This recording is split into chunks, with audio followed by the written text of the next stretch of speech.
کتیبه های میخی از چپ به راست نوشته میشده و یک قانون خط میخی پارسی باستان داره که موضوعات وقتی نوشته میشده با نقطه از هم جدا میکنن کلمات رو.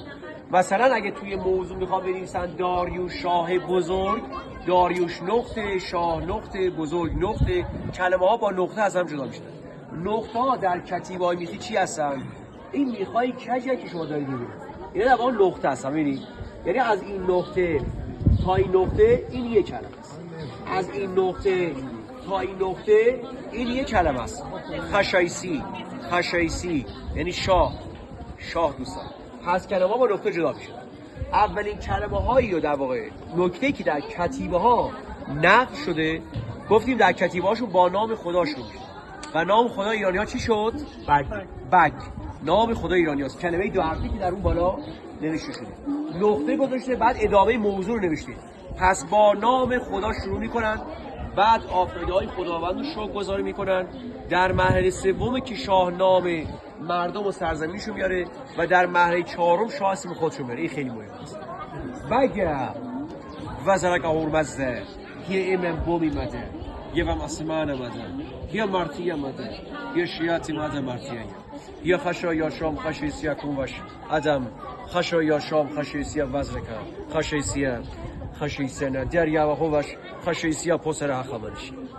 این گوشی فارسی باست، شبیه گوش کردها پایترین گوشی رو دارن. تالشی ها خیلی شبیه فارسی باستان.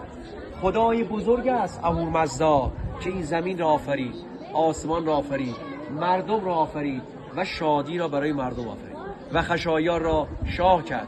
من خشایار شاه شاهان، شاه بزرگ، پسر داریوش هخامنشی. نام داریوش در این کتیبه اینجاست. ببینید از این میخ تا این میخ این نام داریوش بزرگ است.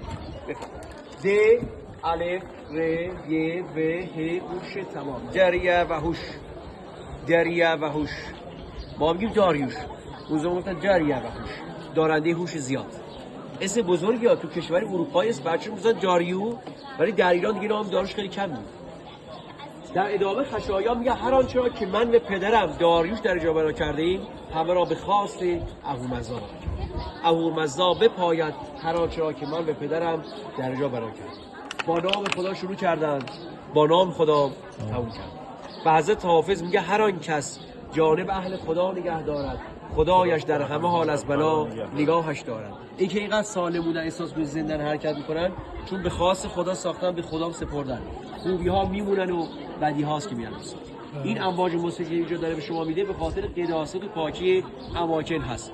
تقجمشی تنها بنای دنیاست که 30 بار نام خدا درش ذکر شده و 140 بار از القاب خدا استفاده کرده.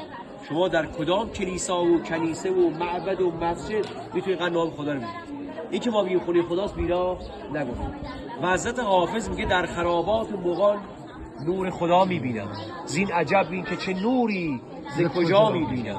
جلوه بر من مفروش ای ملک الحاج که تو خانه میبینی و من خانه خدا میبینم. اینو حافظ راجع به یکتاپرستی ایرانیان میگه و ایرانیان اولین مردم دنیا بودن که یکتاپرست بودن. قبل از موسی کلیم الله، قبل از عیسی مسیح، قبل از محمد رسول الله ایرانیان یکتاپرست بودن. از این افتخاراتی که ایرانی ها در تاریخ به خودشون میبالند. بفرمایید. یه تشریح کنید.